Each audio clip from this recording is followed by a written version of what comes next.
मी सकाळपासूनच माझं प्रशासनाशी बोलणं झालेलं आहे, कलेक्टरांशी माझं बोलणं झालं आहे, त्यानंतर चॅनलच्या माध्यमातून मुरली मोहोळ जे आज केंद्रात मंत्री आहे त्यांच्याशीही माध्यमातून संपर्क झालेला आहे।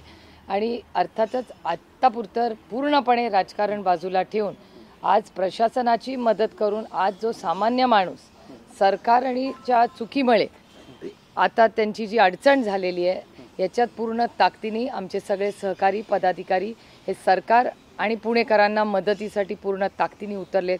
आत्ताच मी आमच्या अनेक काका चव्हाण असतील, सचिन दोडके असतील, विशाल तांबे असतील, या सगळ्यांशी माझा सकाळपासून संपर्क चालला आहे। आमचे संघटनेची अध्यक्ष प्रशांत जगतापजी त्यांच्याशी बोलणं झालेलं आहे। प्रत्येक जण उतरून आता दूध असेल, पाणी असेल, जे काही मदत करता येईल ती, आणि अडचणीत आलेले लोक, मग ज्येष्ठ नागरिक असतील, कोणाची औषधं असतील, अशी जी काही मदत आम्हाला करता येईल किंवा लोकांना त्या पाण्यातून बाहेर काढून एक सुरक्षित जागेवर नेण्यासाठी आम्ही पूर्ण ताकदीने प्रशासनाला जी काही मदत करावी लागेल ती पूर्ण ताकदीने आम्ही करणार आहोत। ओएसिस फर्टिलिटीच्या तज्ञांनी IVF उपचार पद्धतीद्वारे 1 लाखांहून अधिक जोडप्यांना मातृत्व प्राप्तीचा आनंद दिला आहे। मोफत अपॉइंटमेंट बुक करण्यासाठी आजच संपर्क साधा। त्या भागामध्ये दिलीपांना दगडेंचं तिथं शोरूम देखील आहे, त्यात म्हणजे अनेक शोरूममध्ये पाणी गेलेलं आहे ताई, आणि नागरिकांचं नुकसान आहे। आणि आरोप असा आहे की जिल्हाधिकारी लक्ष देत नाहीत किंवा महापालिकाही लक्ष देत नाहीत असा आरोप तिथल्या नागरिकांचा आहे। गेले अनेक वर्ष मीही त्या भागातली, बराचसा तो भाग बारामती लोकसभा मतदारसंघात येतो। आता खरं आरोप प्रत्यारोप करायची वेळ नाही, पण 2 गोष्टी मला प्रशासनाला जरूर विचारायला आवडतील की जर एवढा पाऊस होता, अलर्ट होतं, तर तुम्ही नागरिकांना तो अलर्ट का नाही पोहोचवला, हा पहिला मुद्दा। दुसरा, तुम्ही जेव्हा पाणी सोडायचा निर्णय घेतला तेव्हा भोंगा असेल किंवा अनाउन्समेंट, आता तंत्रज्ञान एवढं झालेलं आहे, टेक्नॉलॉजी, व्हॉट्सॲप, मोबाईल, किती गोष्टी आहेत, मग प्रशासनाने का नाही लोकांना कळवलं की आम्ही पाणी अर्धा-एक तास जर वेळ दिला असता पाणी सोडायच्या आधी, तर ह्यातले जे ज्येष्ठ नागरिक, लहान मुलं, ह्या सगळ्यांना आपण कुठेतरी स्थलांतर केलं असतं। पण अर्थातच प्रशासनाचं लक्षच नाही। त्यातून नदी जोड, नदी सुधार, नाले सफाई, अनेक असे उपक्रम पुण्यात big contractual big ticket projects हे जे चाललेले आहेत, रस्त्याचे खोदून अर्धे ब्रिज तयार आहेत पण अर्धवट सोडलेले आहेत, असे अनेक जे प्रोजेक्ट्स आहेत, इन्फ्रास्ट्रक्चर प्रोजेक्ट्स पुण्यातले, ते इथं अर्धवट आहेत किंवा त्याचं प्लॅनिंग व्यवस्थित इंटिग्रेटेड केलेलं नाही आहे। पाऊस पडलाय का, तर हो जरूर पडलाय, पण प्रशासन त्याचं मॅनेजमेंट करायला स्थानिक प्रशासन पुण्याचं कमी पडलंय का, हे दुर्दैवाने आपल्याला म्हणावं लागेल। हो, प्रचंड हाल नागरिकांचे त्याच्यामुळे होत आहेत। तर एक मुद्दा। दुसरा महत्त्वाचा मुद्दा असा आहे की अनेक ठिकाणी जे लो वॉटर लाईन्स आहेत, त्या लाईन्समध्ये ह्याच पुणे म्युनिसिपल कॉर्पोरेशननी भिंती बांधल्या होत्या की म्हणजे हे पाणी कंट्रोलमध्ये राहील। आज ते त्या भिंती ज्या वॉल्स बांधलेल्या आहेत त्या वॉलला ओलांडून पाणी चालले, म्हणजे मग त्या रिटेनिंग वॉल्स ज्या त्यांनी बांधल्या त्याचा उपयोग काय झाला?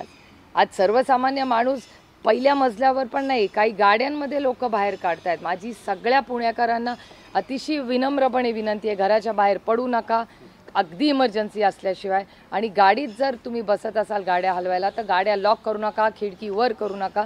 2-3 लोक आत्ताच मी सिंहगड रोडला आढावा घेतला, तिथे काच फोडून लोकांना बाहेर, कारण का ऑटोमॅटिकली गाड्या लॉक होत आहेत। आणि ज्या पद्धतीनं आरोप होतोय की पुण्यामध्ये लाईव्ह सेव्हिंग जे बोट्स असतात त्या देखील उपलब्ध नाही आहेत, अनेक ठिकाणी जे जॅकेट असतात ते देखील उपलब्ध नाही आहे, मग प्रशासन करतंय काय?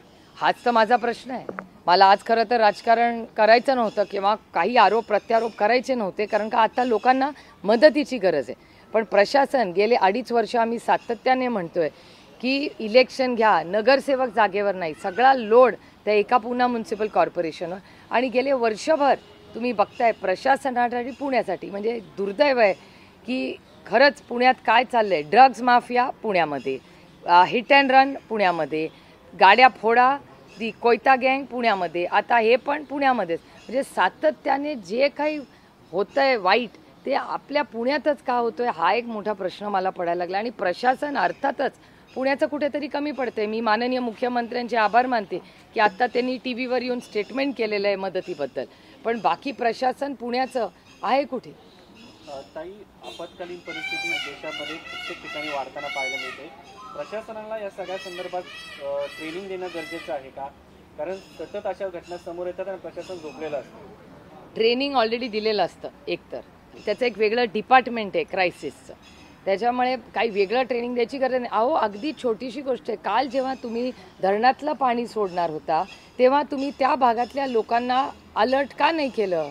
काल जर एक फोन किंवा निरोप जाऊन लोकांना एक भोंगा वाजवला असता, यंत्रणा लावली असती सरकारने, तर हजारो लोक आज वाचली असती. त्यांना आपण शिफ्ट केलं असतं ना कुठेतरी. अर्ध्या एक तासामध्ये पूर्ण मूव्हमेंट करून दिली. लहान लहान मुलं, ज्येष्ठ नागरिक, आज कोण गच्चीवर बसलंय, कोण जीव वाचवतंय. भयानक परिस्थिती आहे पुण्यामध्ये, भयानक. Complete failure of the government, complete failure. Hindi में जानना चाहेंगे एक मिनिट, मराठी होऊ दे सगळं. जीएसटी काउन्सिलला अर्थमंत्री उपस्थित नाही, हा विषय आज महत्त्वाचा आहे. जीएसटी काउन्सिलचा आपण उद्या, मला वाटतं अतिशय संवेदनशीलपणे आपण सगळ्यांनी केलं पाहिजे. माझी विनम्र विनंती आहे तुम्हाला. आणि मी आत्ता लवकर पार्लमेंटला जाऊन ह्याची स्पीकर साहेबांची वेळ घेणार आहे की 0 आवरला मला ह्या पुण्याच्या बाबतीत बोलायचा संधी द्यावी. हिंदी में जानना चाहेंगे पुणे में जो जिस तरह की परिस्थिति निर्माण हुई है उसको लेके एडमिनिस्ट्रेशन फेल हो गया है. No, it's complete failure of the administration, क्योंकि जब उनको पता था इतनी बारिश होने वाली है, अलर्ट तो किया था, फिर रेड अलर्ट क्यों नहीं किया, पहला मुद्दा. और दूसरा, जब पानी छोड़ने वाली थी सरकार तब आधा पौना घंटा एक तो बिजली बंद करनी चाहिए थी पूरे एरिया की, क्योंकि 3 लोग इलेक्ट्रिक्यूट होके उन्होंने जान गंवाई है अभी. और पहले बिजली बंद करके सबको अलर्ट करके वो पूरा एरिया जो लो वाटर एरिया है, पता है आपको वहाँ फ्लडिंग होने वाली है, फ्लड एरिया है, वहाँ से लोगों को निकालना चाहिए था पहले और उसके बाद पानी छोड़ना चाहिए था. मैम, निर्मला सीतारमन कह रही हैं कि कांग्रेस शुड नॉट एक्ट पेटी, उनको 99 सीट्स ही मिली है budget per. You know, right now there is so much crisis. Chennai is under water. Tamil Nadu में बहुत सारी ऐसे एरियाज हैं जहाँ फ्लडिंग हो रही है. महाराष्ट्र में भी वही परिस्थिति है. मेरे ख्याल से महाराष्ट्र सरकार और केंद्र सरकार ने हर सरकार को राजनीति छोड़ के हर सरकार को मदद करनी चाहिए. इस देश के नागरिक के लिए बड़ा भाई ये भारत सरकार होता है. You know, my people are in a crisis. आज महाराष्ट्र, तामिळनाडू, भारतातल्या अनेक भागातली लोक आज अडचणीत आहेत. मला असं वाटतं हा राजकारण किंवा कुठल्याही मंत्र्यांवर बोलायचा किंवा टीका करायची वेळ नाही. आज लोकांना मदत करायची वेळ आहे आणि आम्ही पूर्ण ताकदीने आमची संघटना आज सरकार बरोबर लोकांना उतरून मदत करणार आहे. मैम, बजट में जो महाराष्ट्र पे मिला है उससे क्या कहना चाहेंगे? कारण ते अजितदादा आहेत, त्यांच्याशी काही चर्चा झाली आहे? नाही, मी मुख्यमंत्र्यांचं स्टेटमेंट टीव्हीवर पाहिलं आणि माझी मुरली मोहोळांची चर्चा झाली. आम्ही दोघंही 2-3 चॅनल्सवर एकत्र असल्यामुळे तेव्हा एकमेकाशी सविस्तर चर्चा झाली. प्रशासनाची चर्चा झाली आहे. पालकमंत्र्यांबद्दल मला काय माहिती नाही, मी त्यांचं काही स्टेटमेंट कुठल्या चॅनलवर पाहिलेलं नाही, त्याच्यामुळे मला माहिती नाही काय.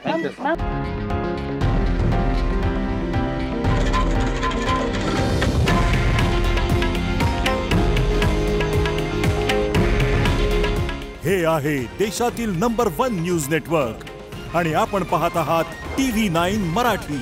काळजी तुमची, हित महाराष्ट्राचं.